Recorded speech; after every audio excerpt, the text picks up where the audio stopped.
बिस्मिल्लाहिर्रहमानिर्रहीम। अस्सलामु अलैकुम। 1936 में इंडिया भोपाल में पैदा होने वाला एक बच्चा 1952 में सर पर ट्रंक उठाए जिसमें चंद जोड़े कपड़े और किताबें हैं, पाकिस्तान की तरफ हिजरत करता है। खोखरा पार के रेलवे स्टेशन पर उतरने के बाद पाकिस्तान के बॉर्डर पर तक 7 किलोमीटर सफ़र है। ये सफ़र वो पैदल चलता है। रास्ते में रेत ज़्यादा होने की वजह से जूतों के साथ सफ़र करना मुश्किल हो जाता है, जिससे वो जूते उतार कर नंगे पाँव चलना शुरू कर देता है। बॉर्डर तक पहुंचने तक इसके पाँव पर छाले पड़ जाते हैं। इंडिया की आखिरी चौकी पर इसके पास मौजूद इसका सबसे प्यारा पार्कर पेन एक सिख सिपाही ये कहकर ले लेता है कि तुम पाकिस्तान जाकर नया कलम ले लेना, जिस पर वो कहते हैं जिसे अल्लाह पाक कलम और इल्म अता कर दे, इससे कोई ले नहीं सकता।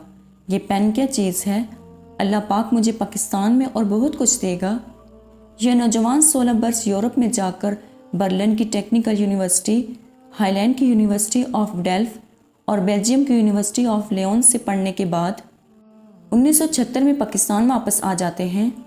यहाँ पाकिस्तान की रिसर्च लेबॉर्ट्रीज़ का होटा को क़याम में लेकर आता है और पाकिस्तान के एटमी प्रोग्राम को मुकम्मल करने में दिन रात मसरूफ़ अमल हो जाते हैं।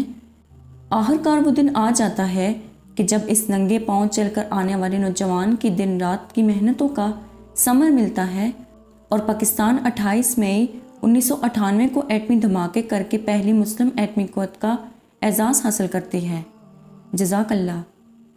उम्मीद करती हूँ कि आपको आज की वीडियो पसंद आई होगी।